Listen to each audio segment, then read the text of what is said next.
ആകാശവാണി. നമസ്കാരം.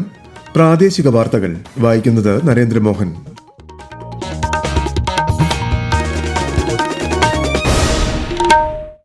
പ്രധാന വാർത്തകൾ. സംസ്ഥാനത്തെ വിദ്യാഭ്യാസ മേഖലയിലെ പുരോഗതിയിൽ നവോത്ഥാന പ്രസ്ഥാനം വഹിച്ച പങ്ക് വളരെ വലുതെന്ന് മുഖ്യമന്ത്രി പിണറായി വിജയൻ. ഇന്ത്യയുടെ വികസന യാത്രയിൽ വിദ്യാർത്ഥികളുടെ പങ്കാളിത്തം ശക്തമാക്കാൻ ലക്ഷ്യമിട്ടുള്ള വികസിത് ഭാരത് ബിൽഡത്തോൺ 2025 തുടക്കമായി. എല്ലാ വിഭാഗം ജനങ്ങളെയും ഉൾക്കൊള്ളിച്ചുകൊണ്ടുള്ള പൊതുവികസന മാതൃകയാണ് കേരളത്തിൽ നടപ്പാക്കുന്നതെന്ന് മന്ത്രി കെ.എൻ. ബാലഗോപാൽ. മുനമ്പം വഖഫ് ഭൂമി വിഷയത്തിൽ justice CN Ramachandran Nair commission ശുപാർശകൾ ചർച്ച ചെയ്യാൻ മുഖ്യമന്ത്രിയുടെ നേതൃത്വത്തിൽ ഇന്ന് യോഗം ചേരും. തിരുവനന്തപുരത്ത് അമീബിക് മസ്തിഷ്ക ജ്വരം ബാധിച്ച് വീണ്ടും മരണം. സംസ്ഥാനത്ത് ജാഗ്രത കർശനമാക്കി ആരോഗ്യവകുപ്പ്. കണ്ണൂരും പാലക്കാടും 2 പേർക്ക് പുതുതായി രോഗം സ്ഥിരീകരിച്ചു. ഗാസയിൽ ഹമാസ് ബന്ദികളാക്കിയ ഇസ്രയേലി തടവുകാരെ മോചിപ്പിച്ചു തുടങ്ങി. മോചനം 2 വർഷത്തിനു ശേഷം. വാർത്തകൾ വിശദമായി. സംസ്ഥാനത്തെ വിദ്യാഭ്യാസ മേഖലയിലെ പുരോഗതിയിൽ നവോത്ഥാന പ്രസ്ഥാനവും നവോത്ഥാന നായകരും വഹിച്ച പങ്ക് വലുതെന്ന് മുഖ്യമന്ത്രി പിണറായി വിജയൻ. പൊതുവിദ്യാഭ്യാസ വകുപ്പിന്റെ ഭാവി വികസന ലക്ഷ്യങ്ങൾ സംസ്ഥാനതല സെമിനാർ ഉദ്ഘാടനം ചെയ്യുകയായിരുന്നു മുഖ്യമന്ത്രി. പൊതുവിദ്യാഭ്യാസ മേഖലയിൽ എന്തെങ്കിലും വിടവുകളുണ്ടെങ്കിൽ അത് പരിഹരിച്ച് മുന്നോട്ടു പോകണമെന്നും മുഖ്യമന്ത്രി പറഞ്ഞു. നമ്മൾ നല്ല മികവ് നേടിയിട്ടുണ്ട്. ആ മികവിന്റെ കൂട്ടത്തിൽ ദൗർബല്യങ്ങളുണ്ടെങ്കിൽ ആ ദൗർബല്യം നാം കാണാതിരിക്കരുത്. ഏത് രംഗത്താണോ നമുക്ക് ദൗർബല്യമുള്ളത് അത് കണ്ടെത്തി പരിഹരിക്കുന്നതിനുള്ള ഇടപെടലുണ്ടാവണം. എല്ലാ തലങ്ങളിലും നല്ല രീതിയിൽ മുന്നോട്ട് പോകാൻ നമുക്ക് സാധിക്കണം. ഇന്ത്യയുടെ വികസന യാത്രയിൽ വിദ്യാർത്ഥികളുടെ പങ്കാളിത്തം ശക്തമാക്കാൻ ലക്ഷ്യമിട്ടുള്ള വികസിത് ഭാരത് ബിൽഡത്തോൺ 2025 തുടക്കമായി. 6 മുതൽ 12 വരെ ക്ലാസുകളിലെ വിദ്യാർത്ഥികളെ ഉൾപ്പെടുത്തിയാണ് രാജ്യവ്യാപകമായി ഇന്ന് എല്ലാ സ്കൂളുകളിലും തത്സമയ ബിൽഡത്തോൺ നടക്കുന്നത്. സ്കൂളുകൾക്ക് ഈ മാസം 14 മുതൽ 31 വരെ എൻട്രികൾ സമർപ്പിക്കാം. മുനമ്പം വഖഫ് ഭൂമി വിഷയത്തിൽ justice CN Ramachandran Nair commission ശുപാർശകളിലെ തുടർ നടപടി ചർച്ച ചെയ്യാൻ മുഖ്യമന്ത്രി വിളിച്ച യോഗം ഇന്ന് നടക്കും. ഹൈക്കോടതി ഉത്തരവിന്റെ അടിസ്ഥാനത്തിൽ കമ്മീഷൻ ശുപാർശകൾ നടപ്പിലാക്കാനുള്ള തുടർ നടപടികളാണ് ചർച്ച ചെയ്യുക.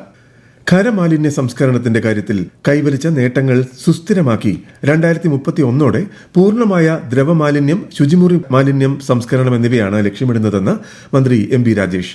വിഷൻ 2031 തദ്ദേശ സ്വയംഭരണ വകുപ്പിന്റെ സംസ്ഥാനതല സെമിനാർ പാലക്കാട് ഉദ്ഘാടനം ചെയ്യുകയായിരുന്നു മന്ത്രി. ഖരമാലിന്യ സംസ്കരണത്തിന്റെ കാര്യത്തിൽ നമ്മൾ അഭിമാനിക്കാവുന്ന നേട്ടങ്ങൾ കൈവരിച്ചു. പക്ഷെ ദ്രവമാലിന്യ സംസ്കരണം, ശുചിമുറി മാലിന്യ സംസ്കരണം, ആ വെല്ലുവിളി ഇപ്പോഴും അവശേഷിക്കുകയാണ്. സ്പെഷ്യൽ വേസ്റ്റ്, അതിന്റെ കാര്യത്തിലും നമുക്ക് ഇനിയും ലക്ഷ്യങ്ങൾ കൈവരിക്കാനുണ്ട്. ഖരമാലിന്യ സംസ്കരണത്തിന്റെ കാര്യത്തിൽ കൈവരിച്ച നേട്ടങ്ങൾ സുസ്ഥിരമാക്കുന്നതോടൊപ്പം 2031 ആകുമ്പോഴേക്കും പൂർണ്ണമായ ദ്രവമാലിന്യ സംസ്കരണവും ശുചിമുറി മാലിന്യ സംസ്കരണവും സ്പെഷ്യൽ വേസ്റ്റ് സംസ്കരണവും ഉറപ്പാക്കുക, അതിനുള്ള സംവിധാനങ്ങൾ ഒരുക്കുക എന്നതാണ് അടുത്ത 5 വർഷം കൊണ്ട് ലക്ഷ്യമിടുന്ന കാര്യം. കാലാനുസൃതമായ വെല്ലുവിളി നേരിടാൻ തദ്ദേശ സ്ഥാപനങ്ങളെ പ്രാപ്തരാക്കേണ്ടതുണ്ടെന്നും അതിനായി സമഗ്ര പരിഷ്കരണം ആവശ്യമാണെന്നും മന്ത്രി പറഞ്ഞു. ആരെയും മാറ്റി നിർത്താതെയുള്ള പൊതുവികസന മാതൃകയാണ് കേരളത്തിലുള്ളതെന്ന് മന്ത്രി കെ.എൻ. ബാലഗോപാൽ. വിഷൻ 2031 ധനകാര്യ വകുപ്പ് നേട്ടങ്ങളും ഭാവി കാഴ്ചപ്പാടുകളും സെമിനാർ കൊച്ചിയിൽ ഉദ്ഘാടനം നിർവഹിക്കുകയായിരുന്നു അദ്ദേഹം. കേരളത്തിന്റെ വികസനത്തിനായി കൂട്ടായി മുന്നോട്ടു പോകേണ്ടതുണ്ടെന്നും വിഴിഞ്ഞം തുറമുഖം യാഥാർത്ഥ്യമായതിലൂടെ കേരളത്തിന്റെ ആകെ വികസനം സാധ്യമായതായും മന്ത്രി പറഞ്ഞു. സംസ്ഥാനത്ത് അമീബിക് മസ്തിഷ്ക ജ്വരം ബാധിച്ച് വീണ്ടും ഒരാൾ കൂടി മരിച്ചു. കൊല്ലം സ്വദേശിയായ പുരുഷനാണ് മരിച്ചത്. തിരുവനന്തപുരം മെഡിക്കൽ കോളേജിൽ ചികിത്സയിലായിരുന്നു. ഇതോടെ മരിച്ചവരുടെ എണ്ണം 24ആയി. അമീബിക് മസ്തിഷ്ക ജ്വരം വർദ്ധിക്കുന്ന സാഹചര്യത്തിൽ ആരോഗ്യവകുപ്പ് ജാഗ്രത കർശനമാക്കി. കെട്ടിക്കിടക്കുന്ന ജലാശയങ്ങളിൽ കുളിക്കുന്നത് ഒഴിവാക്കണമെന്ന നിർദ്ദേശമുണ്ട്. കണ്ണൂർ ജില്ലയിൽ 3.5 വയസ്സുകാരനും പാലക്കാട് 62കാരനും പുതിയതായി രോഗം സ്ഥിരീകരിച്ചു. ഇരുവരും കോഴിക്കോട്, തൃശൂർ മെഡിക്കൽ കോളേജ് ആശുപത്രികളിൽ ചികിത്സയിലാണ്. അതേസമയം ഇന്നലെ രോഗം ബാധിച്ച് ഒരാൾ കൂടി മരിച്ചിരുന്നു. അടിയന്തര ജീവൻ രക്ഷാമാർഗമായ കാർഡിയോ പൾമണറി റെസസിറ്റേഷൻ അഥവാ CPRന്റെ പ്രാധാന്യത്തെപ്പറ്റി ജനങ്ങളിൽ അവബോധം സൃഷ്ടിക്കുന്നതിനായി ഇന്നു മുതൽ ഈ മാസം 17 വരെ ആരോഗ്യ കുടുംബക്ഷേമ മന്ത്രാലയം രാജ്യവ്യാപകമായി CPR അവബോധ വാരം ആചരിക്കുന്നു. CPR നൽകുന്നതിന് പൊതുജനങ്ങൾക്ക് ആവശ്യമായ പരിശീലനം നൽകി അവരെ സജ്ജരാക്കുക, ഇതുമായി ബന്ധപ്പെട്ട അവബോധം നൽകുക തുടങ്ങിയവയാണ് വാരാചരണത്തിന്റെ ലക്ഷ്യം.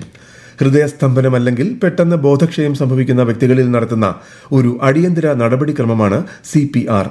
യഥാസമയം CPR ലഭിക്കുകയാണെങ്കിൽ ജീവൻ നിലനിർത്താൻ സാധിക്കുമെന്ന് കോട്ടയം മെഡിക്കൽ കോളേജിലെ general medicine associate professor doctor Sue Ann Zachariah Akashvani വാർത്തകളോട് പറഞ്ഞു. എല്ലാവരും അത്യാവശ്യമായി പഠിച്ചിരിക്കേണ്ട ഒരു പ്രക്രിയയാണ് CPR. ഒരു ആള് ബോധം കെട്ട് വീഴുമ്പോൾ അദ്ദേഹത്തിന്റെ ഹൃദയം നമുക്ക് വീണ്ടും പ്രവർത്തിപ്പിക്കാൻ പറ്റുകയില്ലെങ്കിലും CPRൽ കൂടെ ബാക്കിയുള്ള അവയവങ്ങൾ, പ്രത്യേകിച്ച് നമ്മുടെ തലച്ചോറിലേക്കുള്ള രക്ത ഓട്ടം നമുക്ക് കണ്ടിന്യൂ ചെയ്യാനുള്ള ഒരു പ്രക്രിയയാണിത്. ആര് ഇതിൽ നിന്ന് ബെനിഫിറ്റ് ആവുമെന്നുള്ളത് നമുക്ക് പറയാൻ പറ്റുകയില്ല.